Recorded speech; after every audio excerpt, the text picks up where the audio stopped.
आज बिहार के गया में प्रधानमंत्री नरेंद्र मोदी की चुनावी रैली है। इसे बिहार परिवर्तन रैली का नाम दिया गया है। दोपहर 1 बजे गया के गांधी मैदान में पीएम नरेंद्र मोदी जनसभा को संबोधित करेंगे। कहा जा रहा है कि नरेंद्र मोदी के भाषण को सुनने के लिए 2 लाख से ज्यादा लोग आएंगे। प्रधानमंत्री मोदी की रैली की सभी तैयारियां पूरी कर ली गई हैं।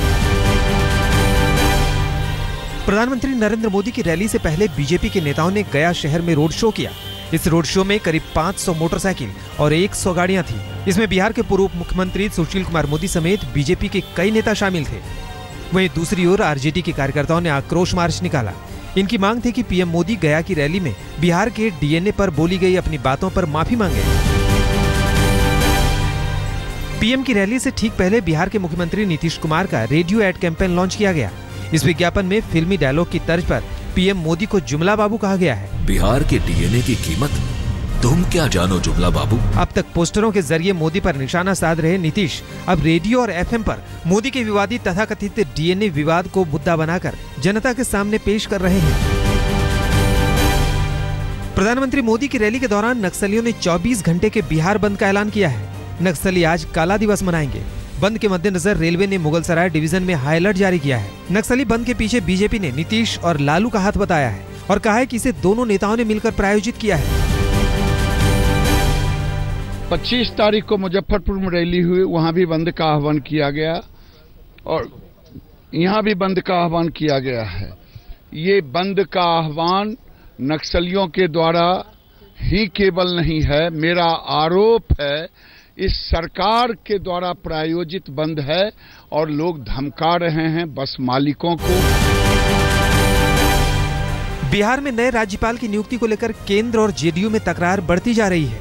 आरएन कोविंद को बिहार का नया राज्यपाल बनाया गया है और बताया जा रहा है कि मुख्यमंत्री नीतीश कुमार इस फैसले से नाराज हैं। जेडीयू ने खुलकर कहा है कि केंद्र का यह फैसला देश के संघीय ढांचे के खिलाफ है और पार्टी इस मामले को संसद में उठाएगी।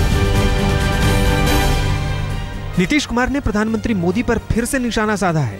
दिल्ली में नीतीश ने एक कार्यक्रम में कहा कि बोलने से कुछ होता तो आजकल तो लोग बहुत बोलते हैं।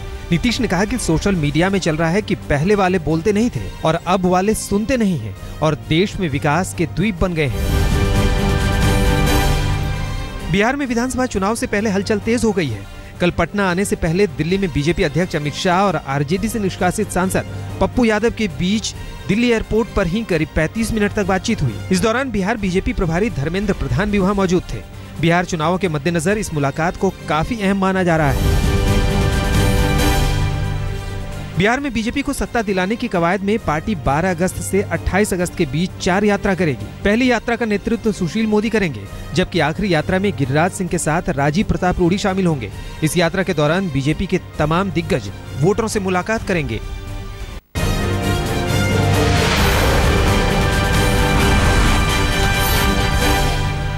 विवादों में घिरी राधे मां एक बार फिर से मीडिया के सामने नजर आई। इस बार वो नांदेड़ में अपने भक्तों से घिरी नजर आई। चेहरे पर मुस्कान थी और अब वो औरंगाबाद लौट आई है। औरंगाबाद से राधे मां आज मुंबई के लिए रवाना होंगी। मुंबई में एक महिला ने राधे मां के खिलाफ शिकायत दर्ज कराई है। जम्मू कश्मीर में आतंकवादियों से मुठभेड़ में सेना के पैरा यूनिट के 3 स्पेशल कमांडो घायल हो गए हैं। एनकाउंटर कुपवाड़ा जिले के तंगधार सेक्टर में हुआ, जहां सेना ने घुसपैठी आतंकवादियों को रोकने की कोशिश की। तीनों घायल कमांडो को इलाज के लिए श्रीनगर ले जाया गया है। इलाके की घेराबंदी कर दी गई है और आतंकियों की तलाश की जा रही है। गुजरात के कच्छ में भारत पाकिस्तान सरहद पर हरामी नाला के पास बीएसएफ ने एक पाकिस्तानी बोट को जब्त किया है। हालांकि बोट में कोई भी सवार नहीं था। बीएसएफ मामले की गहन जांच कर रही है, क्योंकि मुमकिन है कि बोट पर सवार होकर पाकिस्तानी नागरिक भारत में दाखिल हो सकते हैं। उधमपुर हमले में गिरफ्तार आतंकी नवेद उर्फ उस्मान ने पूछताछ में बड़ा खुलासा किया है। नवेद ने एनआईए से कहा कि पाकिस्तान में उसे आतंकवादी सरगना हाफिज सईद के बेटे हाफिज तल्ला सईद ने उसे जिहाद का पाठ पढ़ाया है। नवेद ने यह भी बताया कि हाफिज सईद का बेटा पाकिस्तान में युवाओं को भारत के खिलाफ जिहाद के खिलाफ उकसाता है, जिन्हें बाद में भारत में आतंकी हमले के लिए भेजा जाता है। भारी बारिश की वजह से हिमाचल प्रदेश के कई इलाकों में जनजीवन अस्त व्यस्त हो गया है। हिमाचल में बादल फटने और पहाड़ दरकने की घटना से राज्य में कई इलाकों का संपर्क कट चुका है। रास्ते बंद हो चुके हैं। राजधानी शिमला में भी जबरदस्त बारिश ने कहर बरपाया है। मौसम विभाग ने कहा है कि अगले 1 से 2 दिनों तक भारी बरसात की आशंका है। मध्य प्रदेश के बैतूल में एक बड़ा हादसा होते होते टल गया। स्कूल की एक बस बरसाती नाले में गिर गई और पानी की धारा इतनी तेज थी कि पूरी बस बहते बहते काफी मीटर आगे तक चली गई। गनीमत ये थी कि हादसे से ठीक पहले बस में सवार सभी 22 बच्चों को उतार लिया गया था। भारी बारिश से पानी पुल के ऊपर बह रहा था, जिससे बस अनियंत्रित होकर नाले में जा गिरी। हैरान करने वाली बात है कि स्कूल बस बिना रजिस्ट्रेशन के ही चलाई जा रही थी। यूपी के सहारनपुर में लगातार हो रही बारिश से अलग अलग 2 जगहों पर 2 मकान गिरने से 2 जुड़वा मासूम बच्चों और एक महिला सहित कुल 4 लोगों की मौत हो गई। दोनों मकानों के मलबे से 7 लोगों को घायल अवस्था में निकाल लिया गया है। घायलों को जिला अस्पताल में भर्ती करवा दिया गया है, जहां पर उनका इलाज चल रहा है। ग्वालियर के सेंट्रल जेल में बंद व्यापम पीएमटी कांड के 70 आरोपियों ने देश के राष्ट्रपति प्रणब मुखर्जी से सशर्त इच्छा मृत्यु की मांग की है। सभी आरोपियों ने राष्ट्रपति के नाम सामूहिक खत लिखकर राष्ट्रपति से निवेदन किया है कि या तो उन्हें जमानत दी जाए या फिर इच्छा मृत्यु।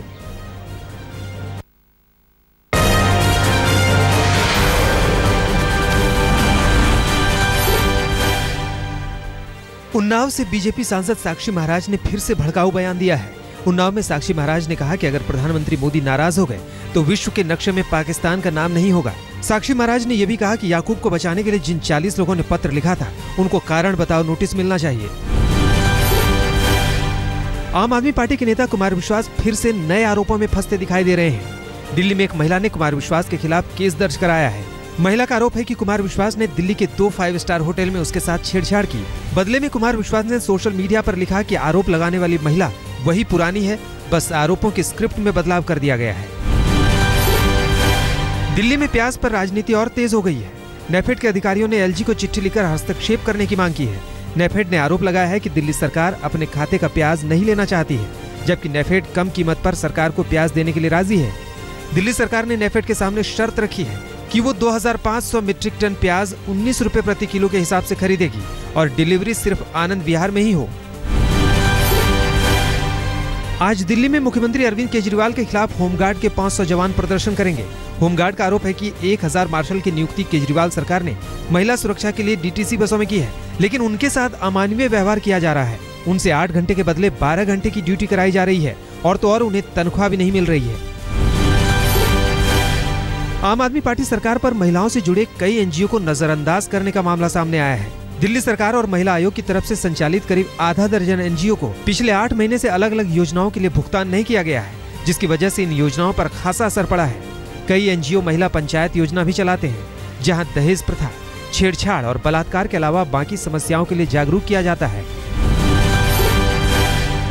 उधमपुर आतंकी हमले में पाकिस्तानी आतंकवादी नवेद को पकड़ने पर सियासत तेज हो गई है। मोहम्मद नवेद को जिंदा पकड़ने वाले जीजा साले को जम्मू में पैंथर्स पार्टी ने सम्मानित किया। इतना ही नहीं, पैंथर्स पार्टी ने दोनों युवकों को राज्य पुलिस में भर्ती करने की मांग की है। दूसरी पार्टियां इस कदम को राजनीति से जोड़ रही हैं। खुद को दूसरों से अलग बताने वाली भारतीय जनता पार्टी के सांसद ही पार्टी की छवि खराब करने का काम कर रहे हैं। मऊ के जिला घोसी लोकसभा के बीजेपी सांसद हरि नारायण राजभर मीडिया के सामने प्रेस कॉन्फ्रेंस के दौरान जमकर गाली बकते हुए पाए गए। ऐसा पहली बार नहीं हुआ है। इससे पहले भी कई बार मीडिया से रूबरू होने के दौरान उन्होंने अपशब्दों का इस्तेमाल किया है।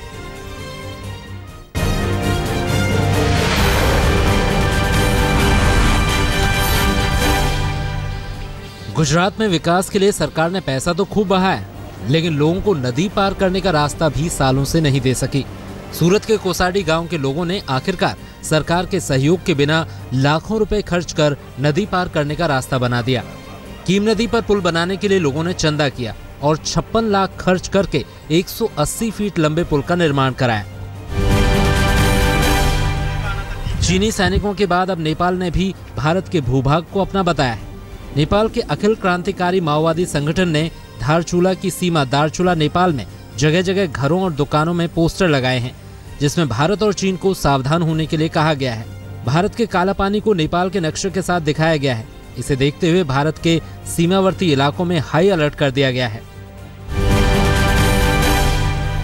पाकिस्तान ने इस बार इस्लामाबाद में होने वाली कॉमनवेल्थ पार्लियामेंट बैठक में जम्मू कश्मीर विधानसभा के स्पीकर को निमंत्रण नहीं भेजकर नया विवाद शुरू कर दिया है।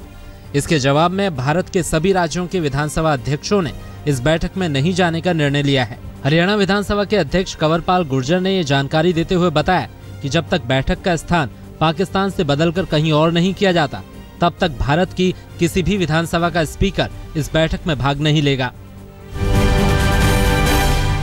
राष्ट्रीय स्वयंसेवक संघ यानी आरएसएस से जुड़े मुस्लिम राष्ट्रीय मंच एमआरएम ने शनिवार को राजधानी लखनऊ में उलेमा सम्मेलन का आयोजन किया।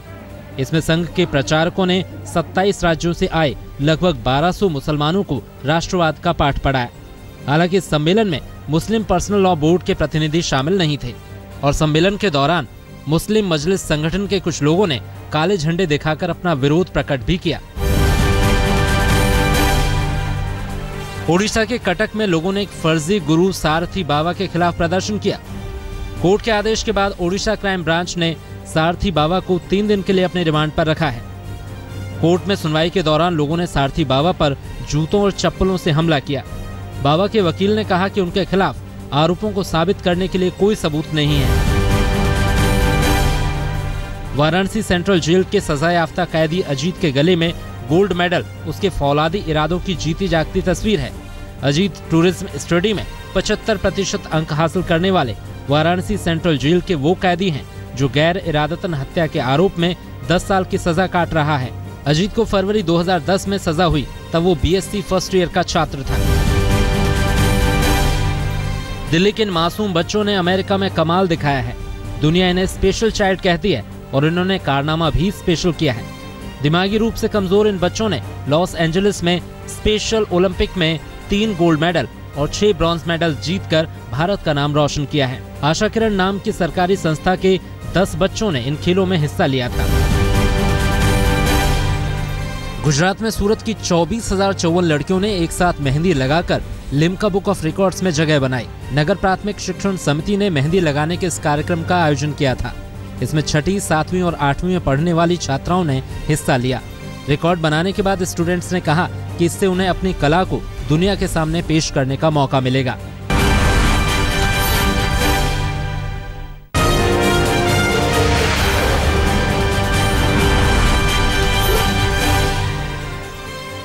मुंबई अहमदाबाद हाईवे पर एक दिल दहलाने वाले सड़क हादसे का वीडियो सामने आया है। पालघर के पास एक हाई स्पीड ट्रक बेकाबू होकर पुल के डिवाइडर से टकराता है और पलटकर दूसरी तरफ की सड़क पर गिर जाता है। बताया जा रहा है कि हादसा ट्रक का टायर फटने से हुआ है। गनीमत ये रही कि इस हादसे में किसी की भी जान नहीं गई। सारी घटना सीसीटीवी में कैद हो गई।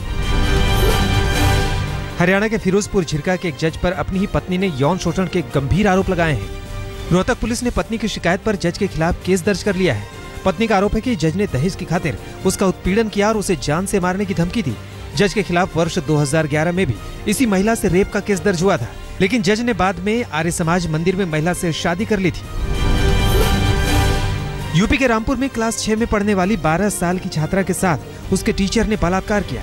आरोपी शिक्षक के खिलाफ थाने में रिपोर्ट दर्ज करा दी गई है। पुलिस ने आरोपी गुरु को भी गिरफ्तार कर लिया है। मामला रामपुर के शहर कोतवाली क्षेत्र का है। निजी स्कूल में पढ़ाने वाले रवि कुमार रावत ने पहले भी छात्रा के साथ अश्लील हरकत की थी। यूपी के बस्ती में कोतवाली क्षेत्र के रौता चौराहे के पास 2 दर्जन से अधिक लड़कों ने आधे घंटे तक उत्पात मचाया। सरेआम मारपीट करने पर हिरासत में लिए गए अपने साथी को छुड़ाने पहुंचे 20-22 लड़कों ने पुलिस चौकी पर धावा बोल दिया और चौकी प्रभारी से हाथापाई की। बाकी पुलिसकर्मी भाग खड़े हुए। सरेशाम बीच चौराहे पर चल रही इस अराजकता को देखकर लोगों में दहशत फैल गई। इस पूरी घटना के पीछे कांग्रेस पार्टी के एक नेता के बेटे की भूमिका सबसे अहम बताई जा रही है। यूपी के मुजफ्फरनगर में मात्र 50 रुपए एंट्री न देने पर एक सिपाही ने एक भूसा ले जा रहे एक ट्रक ट्रॉली के ड्राइवर को डंडों से पीटकर उसका हाथ तोड़ दिया और उसकी जेब से 900 रुपए भी निकाल लिए। जब ट्रैक्टर ट्रॉली चालक ने अपने परिजनों को सूचना दी तो उन्होंने थाने का घेराव कर पिटाई करने वाले सिपाही पर कार्रवाई की मांग की। पुलिस के आला अधिकारी भी इस मामले में कार्रवाई की बात कर रहे हैं। यूपी के मुजफ्फरनगर में ही वाहन चोरी की घटनाओं में लगातार इजाफा हो रहा है। बीते 31 तारीख को भी ऐसी ही बाइक चोरी की घटना सामने आई जो सीसीटीवी कैमरे में कैद हो गई। महज 30 सेकंड में एक चोर ने नकली चाबी से सरेआम बाइक के लॉक को खोलकर स्टार्ट किया और रफू चक्कर हो गया। चोर की तलाश की जा रही है। मध्य प्रदेश के बैतूल के सेल्स टैक्स विभाग में गुस्साए ट्रक चालकों ने एक कर्मचारी की सड़क पर पिटाई कर दी। ट्रक चालक पिछले 4 दिनों से एनओसी लेने के लिए सेल टैक्स ऑफिस के चक्कर काट रहे थे, लेकिन ऑफिस से सारे कर्मचारी नदारद थे। जो बचे थे वो ट्रक ड्राइवरों से रिश्वत मांग रहे थे, जिसके बाद उनका गुस्सा 7वें आसमान पर जा पहुंचा। कानपुर की रेलवे पुलिस और साथी संस्था की मदद से कानपुर सेंट्रल रेलवे स्टेशन से पुलिस ने 3 अगस्त से अब तक 24 से ज्यादा बच्चों को रेस्क्यू कर उन्हें उनके परिवारों तक पहुंचाने की कोशिश की है। साथी संस्था के मुताबिक ये सभी बच्चे घर से माँ बाप की डांट से अपने घर को छोड़कर इस स्टेशन पर घूमते हुए बरामद किए गए थे, जिसमें से 2 बच्चों को अब तक उनके परिवार के सुपुर्द किया जा चुका है। बाकी बच्चों को अभी बाल आश्रम के सुपुर्द कर उनके परिवार से मिलाने की कोशिश की जा रही है। ग्वालियर के एग्रीकल्चर कॉलेज में रैगिंग के नाम पर सीनियर छात्रों ने जूनियरों पर कहर बरपाया। शुक्रवार की देर रात फाइनल ईयर के सीनियरों ने 2 दर्जन जूनियर छात्रों को रात 10 बजे से 2 बजे तक लात, घूंसों और चप्पलों से पीटा। शनिवार दोपहर पीड़ित छात्र थाने पहुंचे, जहां पुलिस ने मामला दर्ज कर लिया है। वहीं एग्रीकल्चर कॉलेज प्रशासन ने मामले की जांच एंटी रैगिंग कमेटी को सौंप दी है। असम के बोंगाईगांव जिले के सालबगान इलाके में एक धर्मगुरु के खिलाफ लोगों का गुस्सा सामने आया। 47 साल के धर्मगुरु अमरचंद मंडल पर एक नाबालिग लड़की से मारपीट और छेड़छाड़ का आरोप है। भड़के लोगों ने अमरचंद मंडल के घर में जमकर उत्पात मचाया और उसके बाल काट डाले। पुलिस ने बाबा को गिरफ्तार कर लिया है। पश्चिम बंगाल के नॉर्थ 24 परगना में टीटागढ़ की एक जूट मिल में आग लग गई। आग इतनी जबरदस्त थी कि दमकल की 7 गाड़ियों को आग बुझाने में लगाया गया। किसी की जान जाने की खबर नहीं है, लेकिन इस घटना में करोड़ों का माल जलकर खाक हो गया। पश्चिम बंगाल के मुर्शिदाबाद में बारूद बनाने में इस्तेमाल होने वाले 1 क्विंटल सल्फर और अमोनिया को पुलिस ने जब्त किया है। ये सभी सामान NH-34 पर एक सूमो गाड़ी से जब्त किया गया। 2 लोगों को हिरासत में लिया गया है। पुलिस की टीम ने फर्जी ग्राहक बनकर इस गिरोह का भांडाफोड़ किया। झारखंड के जमशेदपुर में एक 10वीं में पढ़ने वाली छात्रा के साथ छेड़छाड़ का मामला सामने आया है। सनशाइन स्कूल में पढ़ने वाले स्टूडेंट के साथ बस में 3 युवकों ने छेड़खानी की। लड़की अपनी इज्जत बचाने के लिए चिल्लाती रही, लेकिन बस के ड्राइवर और खलासी ने इसे अनसुना कर दिया। आखिरकार चलती बस से छात्रा कूद गई। पुलिस मामले की जांच कर रही है। दिल्ली में चोरों ने आंध्रा बैंक की एक ATM मशीन ही उखाड़ ली। ATM में लाखों का कैश भी भरा हुआ था। घटना द्वारका के सेक्टर 4 की है, जहां बीच बाजार ये ATM लगी थी। किसी को भी घटना की भनक तक नहीं लगी। अब पुलिस CCTV फुटेज की मदद से चोरों तक पहुंचने की कोशिश कर रही है।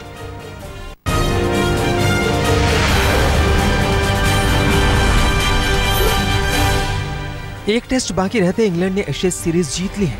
नॉटिंघम टेस्ट में मेजबान इंग्लैंड ने ऑस्ट्रेलिया को पारी और 78 रनों से मात दी। पहली पारी में 8 विकेट चटकाने वाले स्टुअर्ट ब्रॉड बने मैन ऑफ द मैच।